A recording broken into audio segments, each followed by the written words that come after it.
And we're live. Hey, people. Welcome to episode 228 of the Sports Therapy Association podcast. My name is Matt Phillips, creator of OneChatLive.com. And as always, this episode is being recorded live at 8 o'clock on a Tuesday evening on the Sports Therapy Association YouTube channel and Facebook page.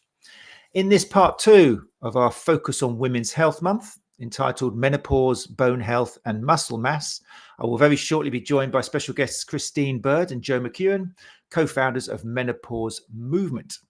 But first of all, a big thank you to my guest in part one last week, who is Siobhan O'Donovan, aka the Booby Physio, who gave us a fantastically informative hour on avoiding the booby traps of breast weight management. And we've had some amazing feedback for that, and it's lovely. There was a definite peak, a perk, you may say, in feedback for that. It was a topic which touched a lot of people, both male and female, and something which was, I think the nicest thing I received was it was exactly what we need in this current age. Enough taboos about things like this. Half of our patients are female or something like that, which is exactly why we're doing it and exactly why we're talking about it. So thank you, everybody who did send us feedback. If you do want to listen to that, you can find it on obviously all popular podcast apps. If you want to watch it, you can find it on YouTube. But yeah, it was a fantastic hour with Siobhan discussing how the impact that breast weight management can have on the physical, psychological and social health of women and girls, and how we, most importantly as soft tissue therapists, can play a valuable part in helping reduce the myths and misconceptions out there. For more info on that topic and for much more, then check out posturefittingphysio.com, including details on the Gals Against Gravity community and the posture fitting course. Right then, back to tonight in part two. If you have joined us live, let's just say hello to people who have joined us live. Gabby Benson is in here. If you do join live, then what I can do is I can bring your comments and questions back up onto the screen. And it's a great way to let people know where you are in the world and network a little bit. So I encourage you to leave questions and comments if you want to. I'm going to say hello to Cecily, who is in the room as well. Hey, Cecily, how are you doing? Mike Cathoenig, sorry about the pronunciation on that. How are you doing? Thanks for, I'll settle for a second. There we go. Tracy Marsh, thanks for joining us. Nikki Mansfield is in here. Becky Carroll is in here. Says, good evening, folks. It's been a while since I've been able to make the live session and it looks like a smasher. Excellent. Good. You've come to a perfect time, Nikki. Perfect time. But do make sure, Becky, do make sure that you catch up with the others, okay? Because you're a little bit behind, but good to see you. Louise Asher, that's what I'm going to settle with tonight. Says, good evening all. Really looking forward to this episode. Great to meet Christine and Jo at the Expo last year. Yes, definitely. A lot of you did meet the wonderful Christine and Jo at the Expo. And this is where we had a chat and said we need to do a whole month on women's health. And this is the fruit of our chat and discussion. So here we are. Right then, so feel free to ask questions if you had joined us live. If you listen to the podcast, and thank you very much, you can ask questions as well. Obviously not live, but just put them in the YouTube's the best place. Go to YouTube and put them in the comment section in YouTube, and we will get back to you. I do monitor it, and if there's questions we can't answer, then we will contact our guests, and they may even jump on an answer, or we will get an answer for you. So sit back, relax, and enjoy part two of Focus on Women's Health, which is called Menopause, Bone Health and Muscle Mass, with special guests Christine Bird and Jo McEwan, co-founders of Menopause Movement. Jo and Christian, how are you? Hi there. Hello, how are you? Very well. Thank you much for joining us. Good to see you again. I was just saying off air, it feels much longer than 2 months since we stood in the NEC and chatted. It feels like half a year. I don't know why that is. Yeah, it does feel like a long time ago. And nice to see Louise again, who we met. I remember meeting you. It's true. Yeah. No, a lot of our people who give up their evenings to join us live, they're the people who just come every Tuesday and don't miss a thing. So fantastic. So thanks very much for joining us for part two of our Focus on Women's Health. As somebody's always mentioned, you were at Therapy Expo last year. Was it the first time you've been to Therapy Expo? I can't recall. Yeah, I really enjoyed it. And I think it was a great audience, fantastic questions. So we'll be back next year. Fantastic. This year, Christine. This year. It's November, weird, isn't it? Yeah. And in fact, it was so we loved it so much that we've kind of booked a stand, and we've got Christine on the agenda. So it was just a great experience for us. Oh, wonderful. That's great to hear. That'd be really nice. I'm sure the people of Therapy Expert will be very happy to hear that. Sir Glenn, I've got to just bring this up. I love having a Sir in the house. Sir Glenn Murphy, MBE, has joined us this evening. Thank Hello, you, Sir Glenn. Sir. Thank you very much. Thank you for joining us. Just the caliber we have here on the show. Right. So there we go. But for people who don't know you, I'm hoping out of the 2,000 or so downloads, there are some people who don't know anything about you. Because otherwise, this is a waste of time. So for people who aren't aware of the great work you do, could you give us a little discussion between you two about how you came to be and how menopause movement and why menopause movement came to be? Christine, how did we meet? You and your rubber chicken. I suppose it was. Yes, I was talking at a public event. I suppose I'm a pelvic health physio, women's health physio, and years ago, no one was talking about the menopause. It wasn't popularized yet like it is now. Not for everyone, but there's luckily enough a lot more talk about it. So when the menopause took me by surprise, I thought I'd better do some research. And when I started doing that, I started talking about a few people and started speaking at public events with gynecologists and nutritionalists. And one day, Joe and Anne were the audience, and they ran Positive Pause, which is a public resource for women into the menopause. And yeah, I talked about pelvic floors, about how to have a perfect poo, to leak or not to leak when you exercise, and sort of all the things about vulvas and vaginas. And Joe and Anne seemed to be fascinated by it, and they organized their own events, invited me. And kind of the rest is history. And Joe, you might want to fill in a bit what happened through lockdown. And yeah, well, I'm not one to be silenced, but when I first met Christine and heard her talk, I was literally blown away and silenced. And I'm not going to give away what happens with the rubber chicken, but she demonstrates kind of what happens to the pelvic floor. And it was just like, and the data and everything behind it. And so she presented it really nicely in a really friendly sort of like, this is going to happen to 1 in 2 of the population. And at that point, I'm going, 1 in 2 of the population. But never fear, there's so much that 85% of this can be improved, reversed. And I just went, hang on, this is going to happen to 1 in 2 of the population. 1 in 2 of women, sorry, in menopause, and a lot of them won't talk about it because it's just too personal, too embarrassing. And she's going, in 85% of cases, it can be reversed, improved. And I was like, that was shocking. We used to organize training days, very, very long story short, which involved, we used to make a really nice day for women who are going through menopause or perimenopausal women, and we'd have nutritionists, psychologists, gynecologists. We could not give the tickets. So Christine was one of our speakers. We couldn't give the tickets away. We used to give them a really nice day, no cold village halls, nice venues, great food, comedians. And Christine said, you know what, you're putting on something that is like CPD level. So Christine was on the education committee and still is of her professional body, the POGP. So she put the proposal together. We got commissioned for that. We were going to do an academic study day based on, because our course is essentially all of our collaborators who would have done this day with us.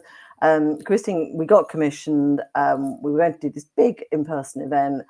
March 2020, something came along, if any of us can remember what that was. So after pottering in the garden, cancelling it, looking at our sourdough, going what we were going to do now, we realised that we actually had, we'd got the day ready. We were very lucky because our third partner's family are in TV production. So we were able to put our course, take it completely online, but it was only for pelvic health professionals, wasn't it, Christine? Physios, yeah. Physios, and we had to say no to so many other people who were contacting us. It ran out, and we went, we've got this course. And Christine I'll blow Christine's trumpet because she won't do it for you. She's not only a sort of a health professional, so she's got that pelvic physio background, but she is also, she's like a phenomenal one-woman exercising mad woman, Olympic. What are you, Christine? Age group? It's an age group athlete. That's big. Triathlete. So she does, and she sort of does, and training for an Ironman this year. So Christine is like, she walks the walk and talks the talk. And from that, we developed this course to bridge the gap between health and fitness, because Christine's always said, you can only see so many people in the treatment room. It's everybody else who is working out there with these women who are going through menopause. And now more than ever, women are kind of going, right, I need to be doing X, Y, and Z. They know it, they're being told, but they don't know how to do it. So we've developed this online course for health and fitness pros. We thought it would be 50-50, but it has turned out that it's consistently 85% sports and fitness pros who are taking our course. And we've developed an advanced course, and it's 100% of our participants in the advanced course. Or you have to do the core course to do the advanced course. So there's a hunger out there. There's a desire to be really well informed, because, you know, you want to grow your client base. You want to know about the changing body. And that's where I'm non-clinical. So I'm going to, you know, oops, a daisy. I flew in excitement. My headphone fell out. So, Christine, is there anything I've missed out there? I mean... No, and I think, you know, obviously we sell business to business, but then if you think of all the women out there, and it's a big and a really important factor is that 75% of women in menopause will experience symptoms, and 25% of them will be extreme. And there are about 30 million, about 1/3 of women that either experiencing or approaching the menopause. So also for all of us health and fitness professionals, there's so many women to treat and train out there. And I always think it doesn't really matter if you're a partner, a male trainer, or a therapist, or a female, or a house rabbit. At some point, you will either go through the menopause, or you will stand beside someone or a loved one that's going through it, and maybe in the thick of it as well. And that's why we need decent support to reduce the struggle that some women experience, because it's not all bad. You know, it's definitely light at the end of the tunnel. I think it's interesting how you pointed out that, like, once upon a time, and I think this is part of the problem, it was considered as something you'd only talk to a GP about, or maybe a physio. And there's women in so many different contexts of life where maybe they've got a better relationship. And I think soft tissue therapy is a great example of this. If you're already taking your clothes in front of someone and you're lying face down, allowing them to get that body contact, and there's that trust, and you're filling out, having this longer subjective, and you're an hour with them, then that's kind of, this is why I love having people like you on the show. It's the perfect place where these conversations can unravel, be unpeeled, and talk about ways which could change someone's life. Absolutely. And for that reason, apart from the core and advanced course for therapists out there, we're also now developing a menopause MOT, which will come with a tracker and a screening form, and also a resource document for the therapist then to send to people. So we don't all have to keep reinventing the wheel. So although it's not a protocol, because it's obviously not one size fits all, every woman experiences menopause very differently, but it's still a guidance to make it easier for the therapist to ask all the right questions, and also to be able to audit the difference. So this is hopefully something we're launching in the summer. And I think for sports therapists, a sort of a set MOT model, I'm hoping, and we're obviously really looking forward to hearing the feedback. It's just a guidance really to start this work, because really we'd like all women to have a menopause MOT. Excellent. I'm just going to bring this up for people who aren't looking at the screen or listening to the podcast, then you can't see the shots, but I've got a shot here. I'll put it on full screen for those of you who have joined us live. So we're talking about website menopausemovements.co. And that's got so much information on there. It's got access to loads of free information, which is lovely. The blog there is wonderfully laid out. So much information you can read and swat up on to give yourself more confidence. Because I think that's one of the problems, isn't it? If you're not confident, then you're less likely to ask the questions. You're thinking, oh, they're going to share something which I don't know the answers to. So there's a great free blog there. And then you've got details of courses as well, and e-learning courses and all sorts of stuff, which is accessible to you all. Given that our listeners are non-allied health professionals, we've got sports therapists, sports massage therapists, sports rehab specialists. Just to check, is the courses and the things and the content you offer, is it more physiocentric, or is it kind of available and for everybody? It's absolutely available. And if anything, we produced it to not just be physiocentric, because that already existed in our professional body. And we had so many requests of non-physios, and also very much to bridge the gap between the fitness, exercise and sports world and the therapy world. Because I think I've been in clinical practice for so long. If we keep all our information in between the treatment walls, it's just not good enough. And we've got to work with some people out there. And that's also the idea of providing the training as evidence-based, quite practical and no nonsense. Because especially now, I think with all the influencers out there, women are often made to believe that if they don't follow the advice of the influencers, and they lose a bit of lean muscle mass, they might suddenly turn into a Teletubby, and that's also not the case. Just practical, no-nonsense advice that doesn't, send women into a rabbit hole of panic and despair. Really healthy to hear. And obviously, we're not saying that in some cases, people that you see will need to be referred to physios or pelvic health specialists or maybe GPs or whatever, or consultants. But for the patient, and this is how it's always supposed to be, patient-centered care is about providing that circle of all different types of healthcare professionals, isn't it?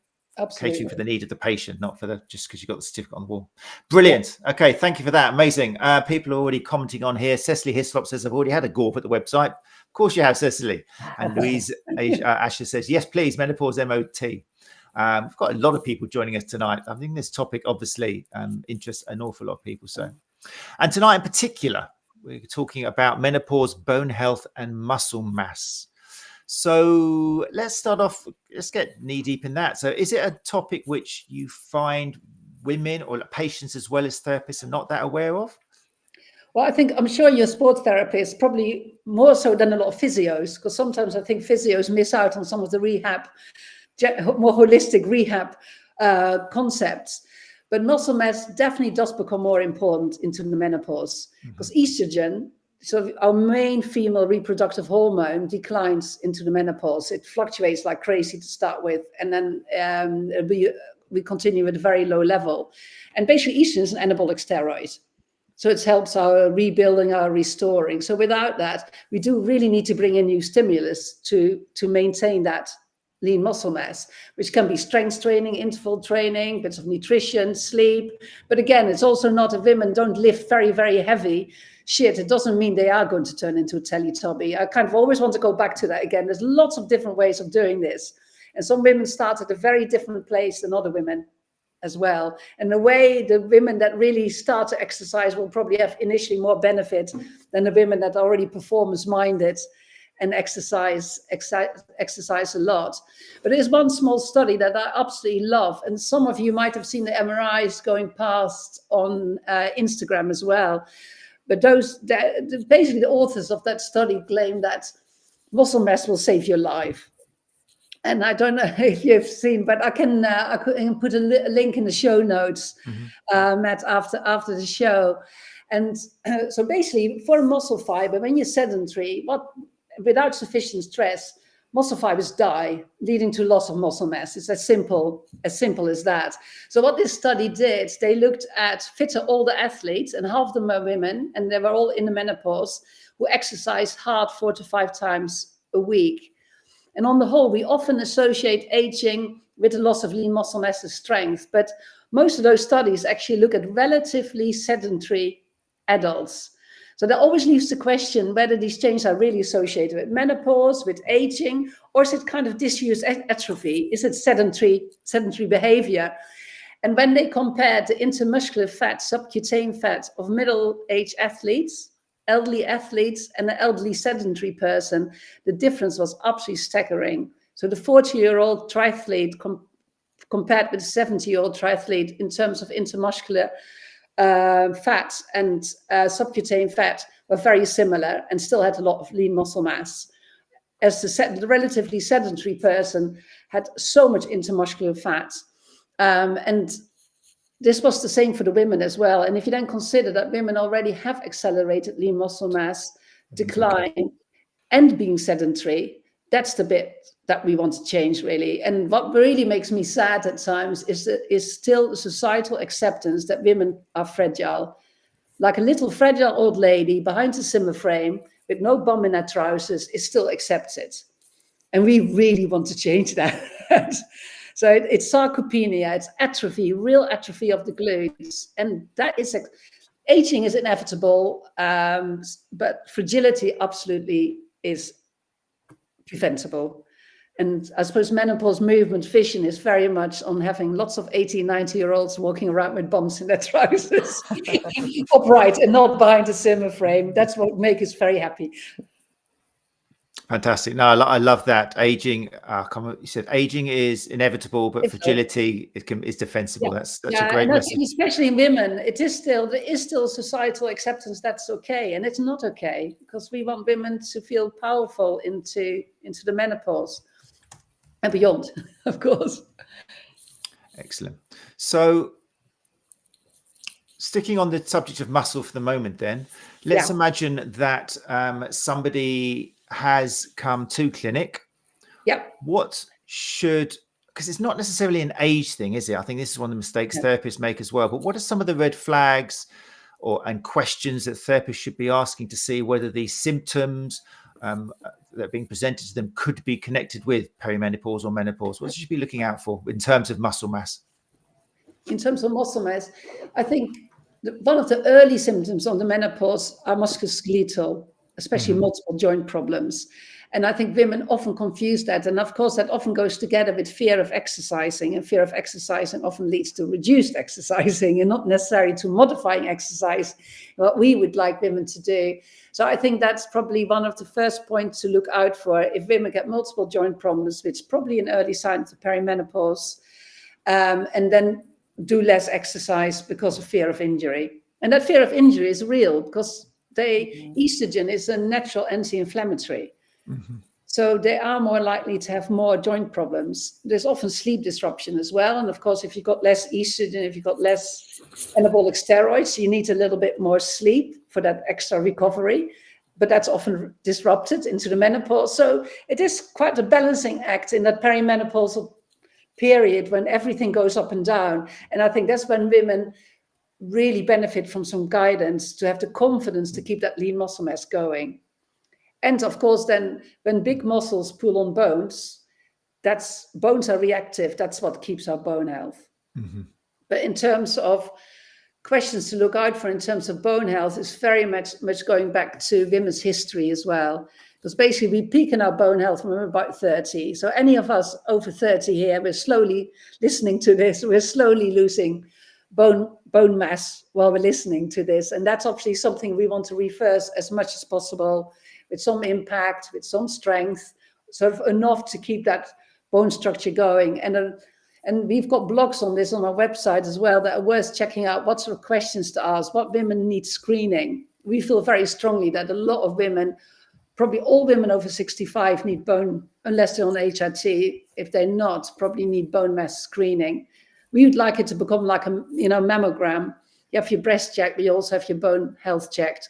Because osteoporosis is, for a lot of women's lives, the most devastating condition they can have in terms of independent living, in terms of mobility, etc. So it can really have such an impact in terms of the level of disability.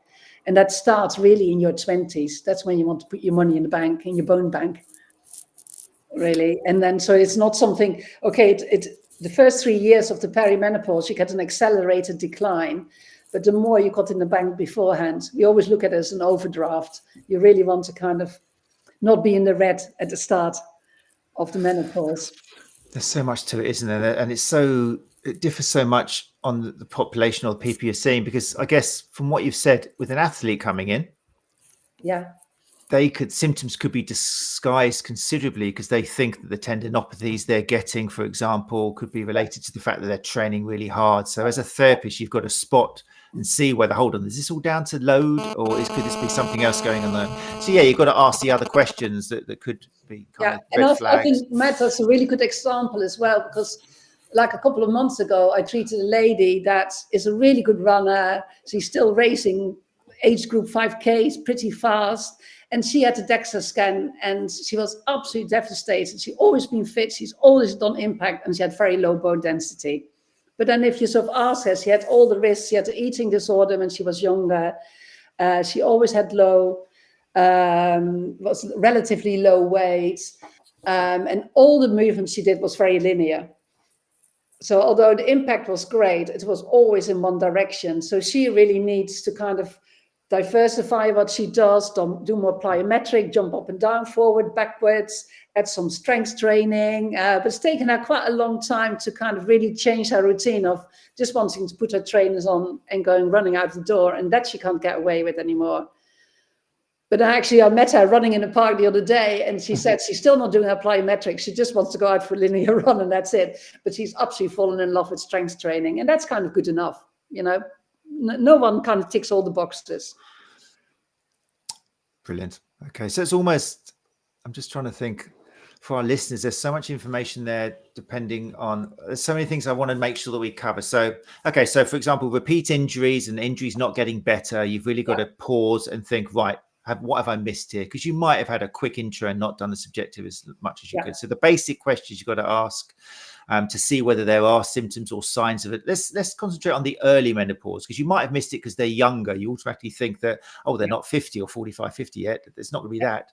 What are some things which, if you delve deep enough or just ask a few basic questions, could uncover the fact that this 30-year-old, 35-year-old female running in front of you is actually got early symptoms of menopause? Yeah, and 10% of women have an early menopause, so before the age of 45. Luckily enough, before the age of 40 it becomes a bit more rare, but it's always something to look out for. Of course, vasomotor symptoms, like the ones that we probably all think about, like hot flushes and night sweats. But then a lot of women we treat will say, I've always had night sweats. So it's not always so clear either. And also, if you've gone through a pregnancy and you've been breastfeeding is very similar to menopause as well. And what we also see more and more, that women that have babies later at age, they almost go from breastfeeding into very smoothly into the perimenopause, and it's actually not dissimilar, because estrogen, after your pregnancy, when your estrogen is very high, it drops off the cliff, and until you get your cycles back, when you stop breastfeeding, effectively your body is quite similar to a postmenopausal woman. And that's if you're very already interesting. leaving, I never thought of that. And so if you go into your 40s, you kind of could smoothly go from one into another, and that often gets missed as well, and very confusing for women to know. So if that was put to a woman, like, are you having symptoms now the same as when you were breastfeeding or stopped breastfeeding early on? Would that be enough of a trigger to go, yes, exactly like that? Is that a question which is worth asking? In terms of low mood and anxiety. Okay. And it often breaks my heart that we're still not looking at that. Women that really suffer from low mood and anxiety postnatally are much more likely to have similar symptoms in the menopause. And because we can treat it in the menopause, women often suffer for months and months and years, while actually we could already have picked up that they may struggle and may need support. That's why we want to end up with our training as well, that we're all more aware and start a lot of it's about signposting too. And then the women, obviously, we signpost to different people, different options. Some women might take up certain things. Now, patients often ask me, are you for or against HRT? And I always say yes. Yes, that's correct. Right, we'll get on the subject of HRT in a second. I just wanted to check. Joe's been sitting there nodding away, more so at times.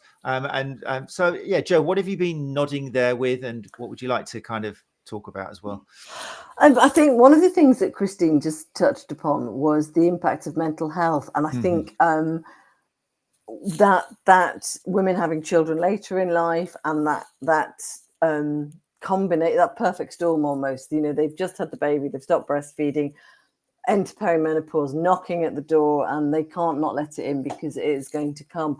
But they're not, women are not prepared, and too often the professionals that they consult are not prepared. So it is all about raising the awareness, knowing what those flags are, knowing what questions to ask, knowing how to get people, I think you said earlier, Matt, that they're in that therapeutic space. It is an opportunity for them to, with the right questioning, with that right awareness from that professional who is treating them, to be able to coax that information out of them, and to know there are no medals for this. There is no you just have to power through it. You really don't have to power through it, and there are so many options.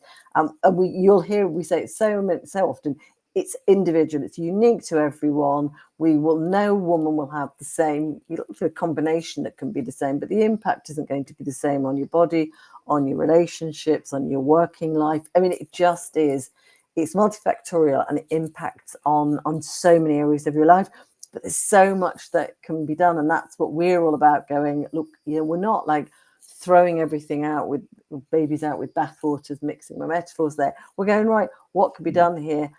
If it is bone mass, do you get your DEXA scan? If you've got your pelvic floor, Christine's very, very favorite topic. If you've got issues with your pelvic floor, what are you going to do about it? You don't have to have a prolapse. You can, or if you are going to have a prolapse, it's manageable. And I think it's empowering women to be able to speak up for themselves and to know that the person that they're going to talk to has some awareness of it. And you guys, I think, are very, very, very well placed to have those conversations.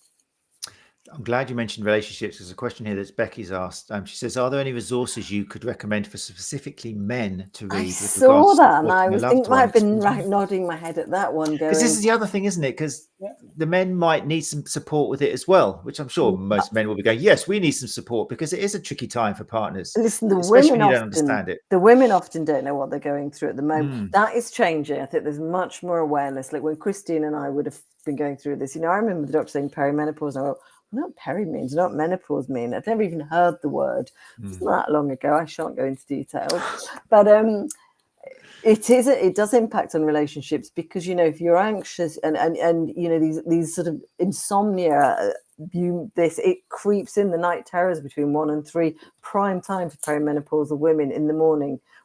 Not 1, 2 in the afternoon. That's just terror of trying to get through your working day. I'm talking you've been woken up.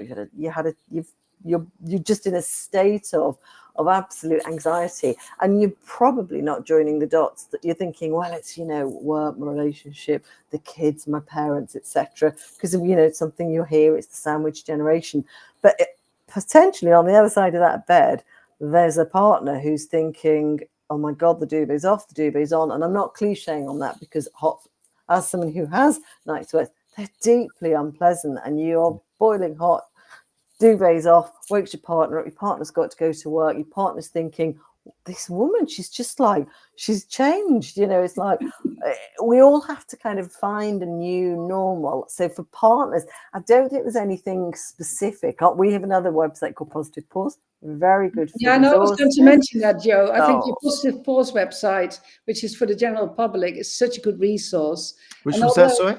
Positivepause.org. Don't know, positivepause.co.uk. Sorry. Right. Yeah. But we started off, thank you for that, Christine, because we were going to have a men's room on there, and then we went, you know what, let's just find out the symptoms. That's everybody. If you think your partner's increasingly anxious, or there's just a change in mood, a change in attitude, there's so many things that you just think something's not quite right. And knowing that, and having that awareness, and knowing average age is 51, but it isn't. That's of menopause. And actually, just to clarify, for anyone who doesn't know this, menopause is just one day in a woman's life. It is the 12 months to the date of a woman's last period. So the terminology, we don't even use the right terminology. Perimenopause is one of the critical stages. And that's when women and the professionals aren't always joining the dots, because I'm really glad that you raised early menopause and younger women, because we all go, it happens to sort of grey-haired women sitting in fans. That's another media misrepresentation. I'm really in favour of celebrities bringing their situations to the fore, because we live in a celebrity obsessed society, and if people can go, Davina McCall, Zoe Ball, they're sort of women that they can relate to, and there are younger women whose names I can't think, who are talking about their early or their surgical menopause, and that's something that women won't want to share, that they, for many reasons. It's incredibly personal, it's private, it's often linked with the loss of fertility is linked with aging. It's a pretty complex subject.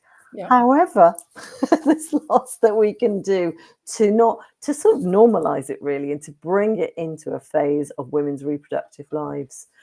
So in terms of specific guidance, I think somebody did mention menopausing. Yes, most resources are relevant to men if they think, my partner is of a certain age and I think I would like to know more.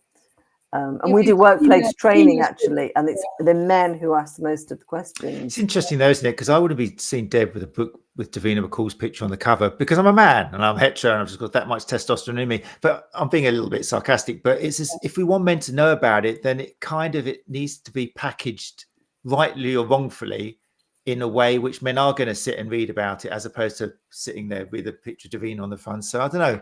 I appreciate what Nikki says. It's a great book, and if guys, it's a bit like I don't know, reading Cosmopolitan. As a young child, I got a lot to learn about women quite well, looking through Agony Aunt letters. But no one would ever see me with my Cosmopolitan. It would be Well, it doesn't matter. No one's asking you to read it publicly. Go on your phone. You know, you can read these things. You know, you go. It's true, actually. And as these days, Christine said, positive pause. You know, we cover every symptom. We cover treatment. We talk about supporting. And actually, it is important to have, because, you know, there's relationships can break down. There's a high rate of suicide in menopause.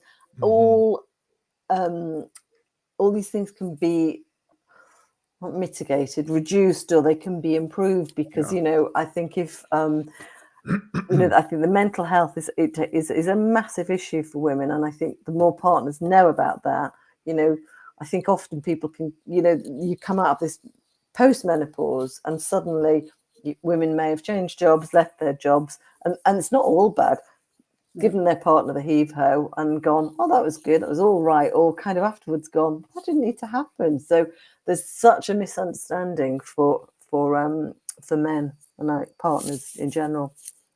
Great question, Nikki. Yeah.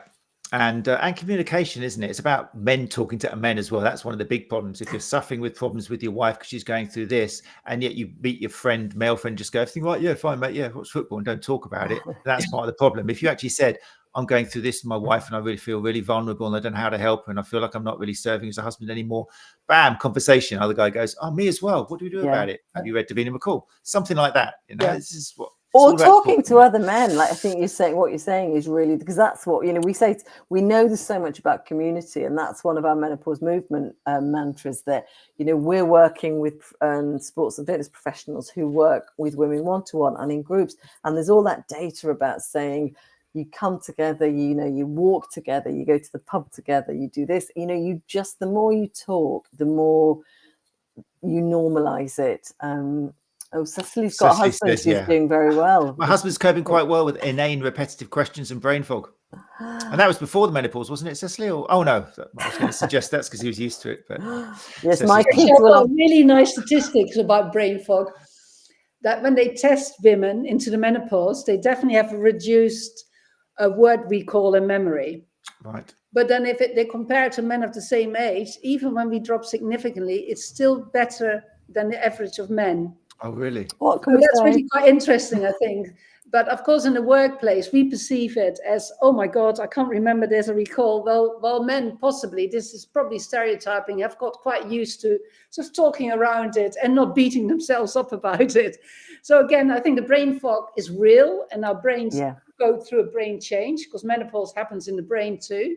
And at the same time, if they test it, our word recall and memory is still pretty good. The brain basically rewires, and there's some really interesting research that's been going on, and it's about, you know, then everything sort of just reconnects and post, you know, that nurturing element. And we're kind of going off track here, but, you know, women, biologically, those hormones are there to keep us fertile, to keep us caring, nurturing. Well, those reproductive hormones have gone. So actually that need, when someone says, where's my shirt behind it? There's the iron, you know, there's the fridge, there's the microwave, you know, people go, this isn't the person I married, or this isn't my mother, they've really changed. And it's like, this is kind of like, you know, women actually come out of it so much stronger, and that is something, you know, that doesn't, it's about, I think it goes with the weak bottoms that, you know, Christine's talking about. We're supposed to lose our bottoms and lose our sort of I don't know, our capabilities, and just be, you know, and we're just not, we don't need to do that. There are some benefits in losing some of our oxytocin as well, our love hormone, because we just don't give a shit anymore, really. Exactly. Yes. So I'm waiting for the benefit. Oh, you mean for women? Okay. Because that can be not much for benefit for men. You know, it's not, well, all right, it's not going to help the relationship, is it? We just don't give a shit anymore. Keep men on. Can have sex with their partners and know they're not going to get pregnant. There you go. There's a benefit. There we go. I was looking for the silver lining. But, actually, that was going to be my question next, because we're talking about how there is a loss of lots of things, and bone and muscle mass, and forgetting things and brain fog. Are you forgetting? If it's a serious I am. Oh, I have been. I take off my mum. I blame her. But libido. How do you? No, that's fine. How do you put a positive spin on it for clients? Because soft tissue therapists in particular, if they open up these conversations, then often it can end in tears. And many soft tissue therapists have had to learn, what do I do? Do I leave them by themselves? Yeah. How do you put a positive spin on menopause? Because it does seem at the moment we're saying it's deal with it, everything starts breaking down and generating. What are some of the, how do you champion it a little bit and turn it into more of a power rather than just something we've got to deal with and it's just going to get worse from now on? Yeah, I think there's some lovely theories about that as well. And a lot of it is with sort of loss of some of those hormones, we get a brain change. So that reset of the brain is a little bit complex. We have that in pregnancy. In pregnancy happens as well, that really we go into a little bit of a mama bear brain when we're pregnant. And that's why we have brain fog as well, because, you know, our caring part of the brain grows and we have an almost opposite reset of our brain into the menopause.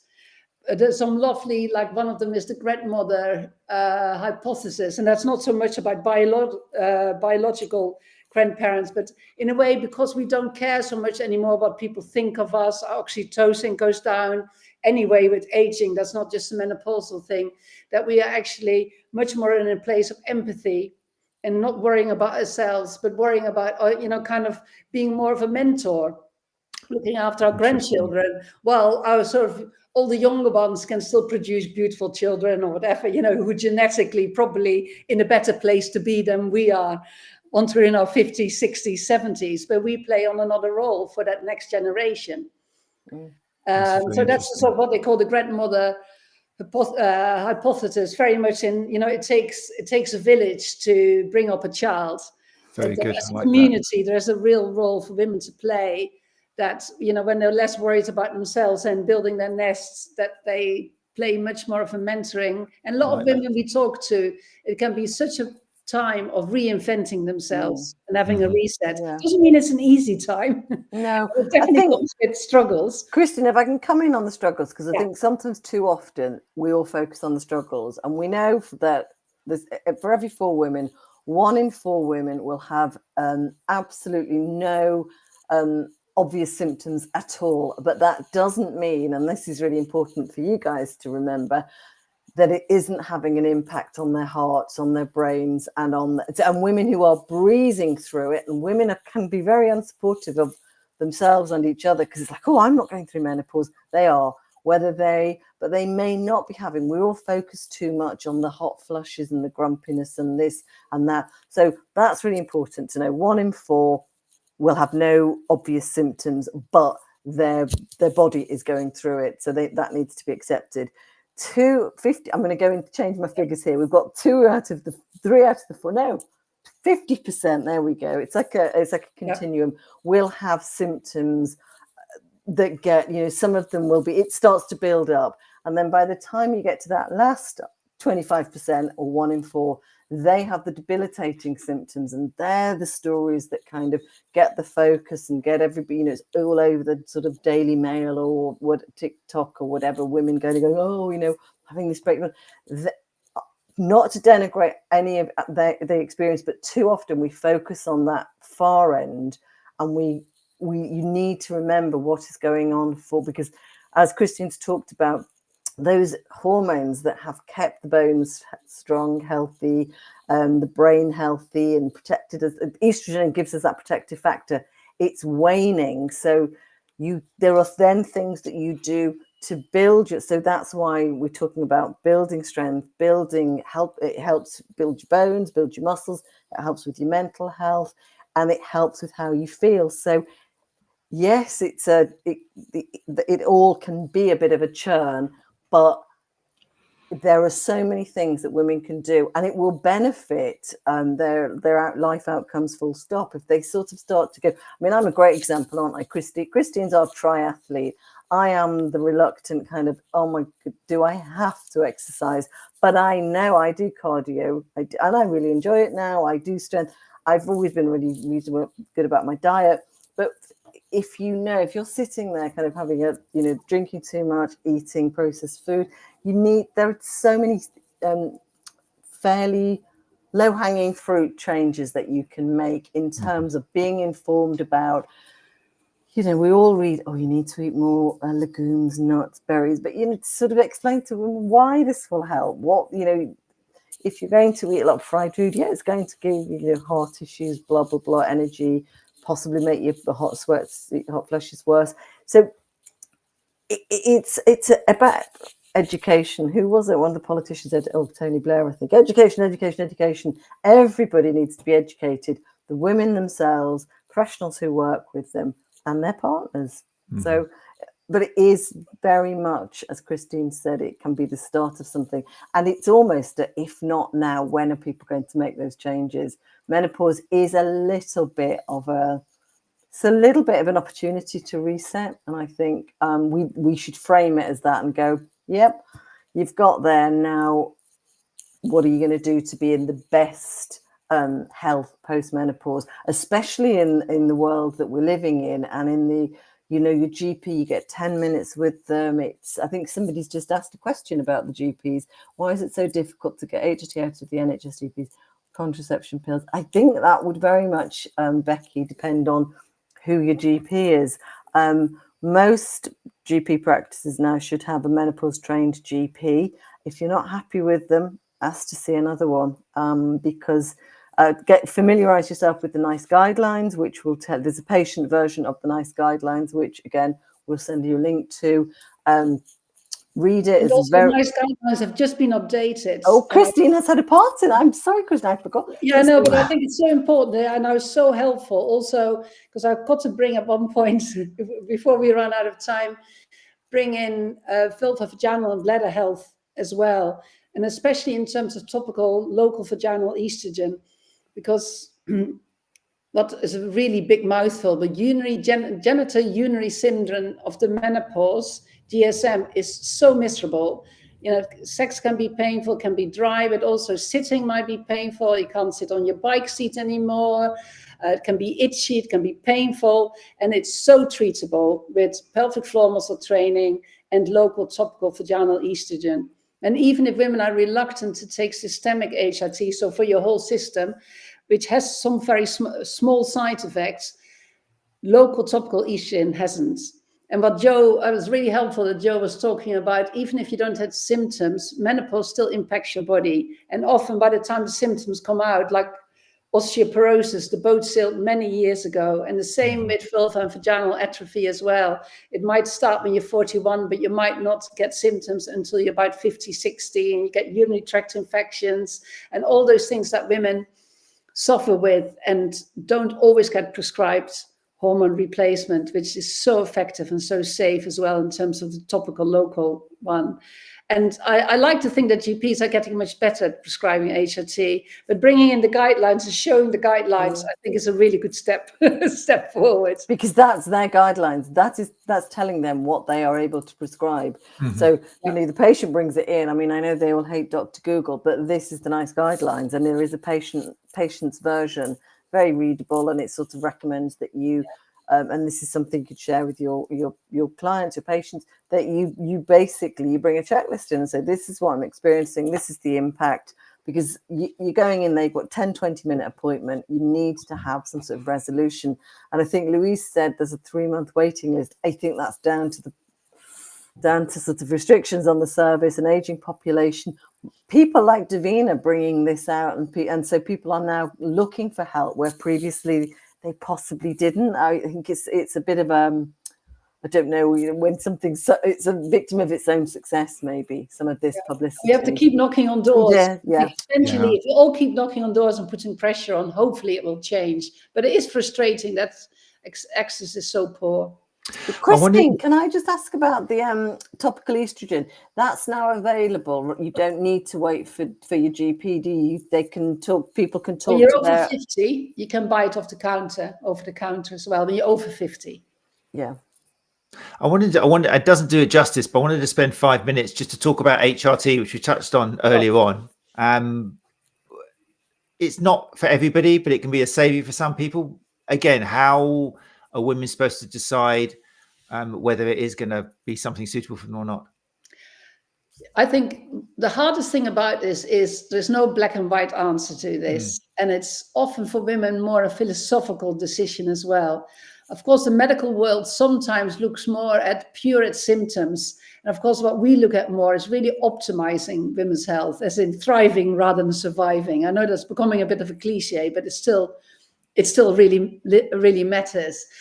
And the benefits of HRT outweighs the risk for most women, but not for all women. So I think it's a really important discussion to have with your GP.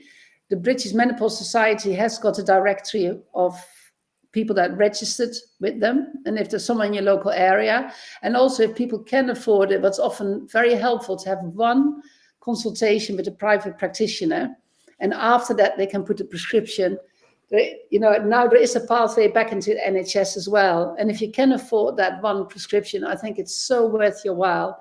You take your car for an MOT. I think this is. And then they can look at all the benefits and explain it for you. And most certainly in terms of bone health, HRT, if you've got any risk factors, is the most effective prevention for osteoporosis, plus the other benefits you get from it. Well, I'm liking Becky's actually said that, people are their clients are coming to them with patients and saying, they're so disheartened with the support they're getting. So Becky's actually said she's going to have the nice guidelines in her toolbox. And that's it. We need to be just saying, here is the information. And this is the information that your GP, it's a non-negotiable with them, because this is what has been agreed. And this is their prescribing tools. And it's not all about HRT. They will talk about diet and lifestyle and exercise. It is the first port of call. They don't just say, you need to take HRT. It should be an informed discussion, shouldn't it, Christine? And those factors should be considered, and people will be going in with completely different backgrounds as to their lifestyle. Yeah, because I really don't want women to think either they really miss out. I work with women who have such a good outcome in their menopause journey that mainly do it with sleep, exercise, and reasonable food. So HRT is not the only outcome either, but is beneficial for most and effective for most women. So there's just lots of different ways to make this journey as good. I like what you said about keep knocking at the door, because I don't know if the NHS is getting better. Sarah suggests that she says, so glad I went private. My GP was useless. Back to the NHS now, and they have improved. I think it might depend on where you are and your local the actual practitioners and how many staff they've got and stuff, but I think knocking at the door is important. And what you mentioned, having those nice guidelines and giving confidence to your clients to go to the doctor and knock another couple of times, because some people just these days, it's always the nice people, they don't want to bother the GP, So it's a shame, where you can guarantee the people who are think that life deserves them everything, they'll be knocking and knocking and knocking, just to get something. So it is, I think, again, we've got a wonderful honor as kind of healthcare practitioners and complementary, or whatever you want to call yourself, to give confidence to your clients and say, take this bit of paper, have a little read, keep knocking, just big up the GP, say they do want to help you, they are busy, but they really can help you with this, and it's going to give them a lot of gratitude. So, and also to say to your clients to be prepared for those, just don't go in going, I feel a bit this, go, this is what's happening, and then that's going to be a really productive meeting. So whatever they've talked about when they're with you guys, go, right, capture that, take it to your GP. It's great that you're in here with me, and you're empowering them and sort of giving them the confidence and that reassurance that they will be listened to. And obviously, not all GPs are great, but we're not in the business of GP knocking. And if you're not happy with what you get, then you do need to ask for a second opinion. And I know that can be easier said than done, but Very cool. This hour's just shot by. We're going to have a part 2 somewhere. This is ridiculous. I can't believe it's already 8:55. There's so much more we could talk about. I do like, and I think, again, it's a bit of a cliche, but I think it's really applicable in this case, is just starting the next chapter of life. I think that's always a really healthy kind of way of looking at it, isn't it? Life's full of chapters.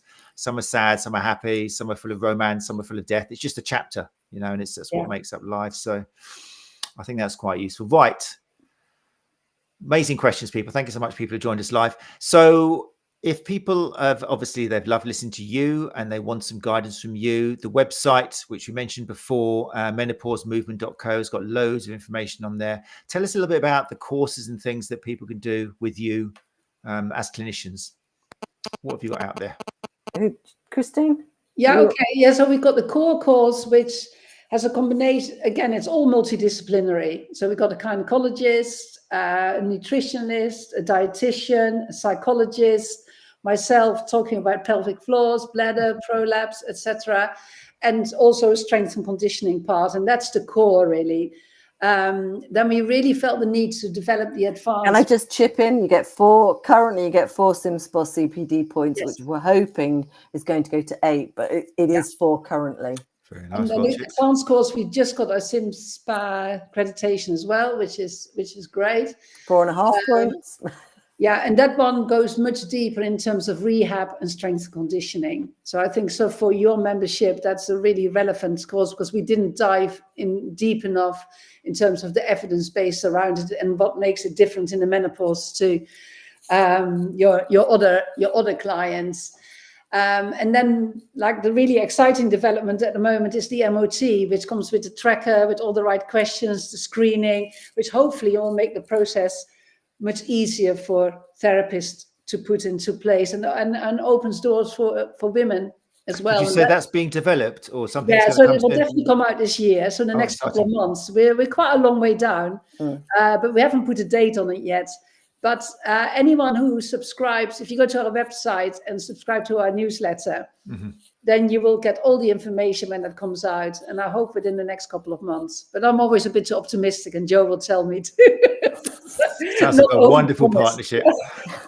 I'm actually called the negative Nelly, and I'll go, maybe we'll just be a bit of a reality check here. I know it's not fun, and it's not cool, but we always get there. But I think we're really excited about how this is going to develop, and it's sort of the missing piece of the jigsaw, really, especially in that sort of setting that you guys are in, where you will be able to, with these resources, these screening tools, get a bit further into what's going on, and come up with a plan with your clients. I'm pretty interested to see what Gary is just saying, that he'd be happy to assist with accrediting CPD, because obviously for the fitness professionals, we've got the 𝐶IMSPA. For all the HPC people, like the physios, it is sort of quite sort of set. But we'd be really interested talking to Gary about. Very much so. So I realised as I said CPD, I thought, oh, that's 𝐶IMSPA, that's fitness. It's not my world. I'm But so thanks, Gary. Thank you. Yes. And what about following you? Obviously, the website, we said menopausemovement.co. Facebook, active on there. Instagram, we're menopausemovement.co. We've got Anne is our creative partner and runs that. And we've got Facebook as well. So, but hello@menopausemovement.co is a really good way to get hold of us. And it is .co before people. It is .co. It's interesting, that, isn't it? Yeah, not a com. Instagram is probably our best social media platform, and that's Menopause Movement. And we'd love to see you all there and comment, and because really it's all about feedback and developing. Brilliant. What everyone needs out there. And we do webinars, and we've got one coming up with elite athletes, but we haven't got a date on that yet. So watch this space. It's hopefully going to be an Olympian menopausal experience, but that's all we can say, because we've not actually tied it down. Say at the moment. Because elite athletes go through menopause. It's not just all about, as you will know, and that's, I think, will be really interesting for your followers. Definitely. So we'll send that on to you.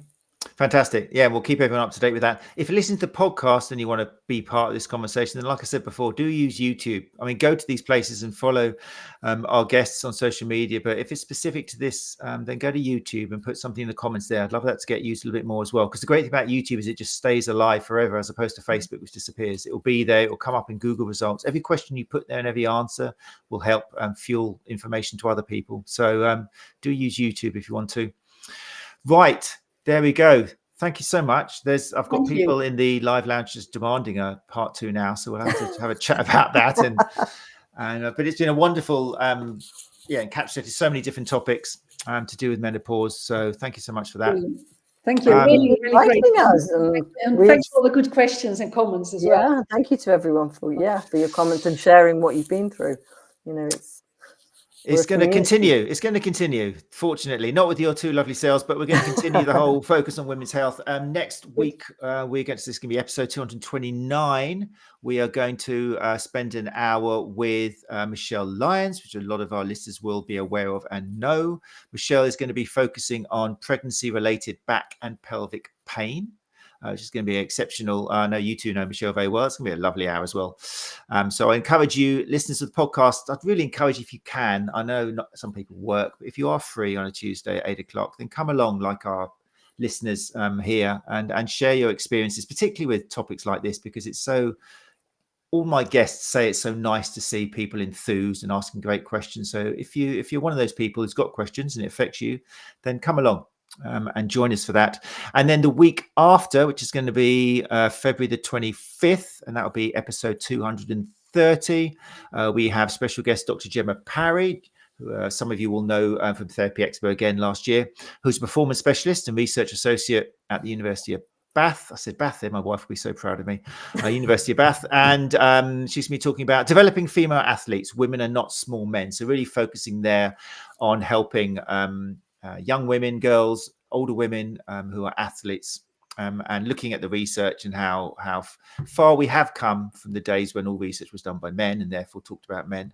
It's getting better, but maybe not good enough, but we are getting better. But you definitely got to consider the athletes in front of you and realize a whole different set of circumstances when it comes to diagnosing and looking what could be potential reasons for the symptoms being presented. So do join us for one of those if you fancy. If you can't join us, then I'm not having a go at you, but I will have a go at you if you don't leave us a review and a rating. And I have got all your IPS addresses and all that, so I can find you, and I will. So, we have about 2,000 downloads a month. We've got about 50 reviews. So what's that about?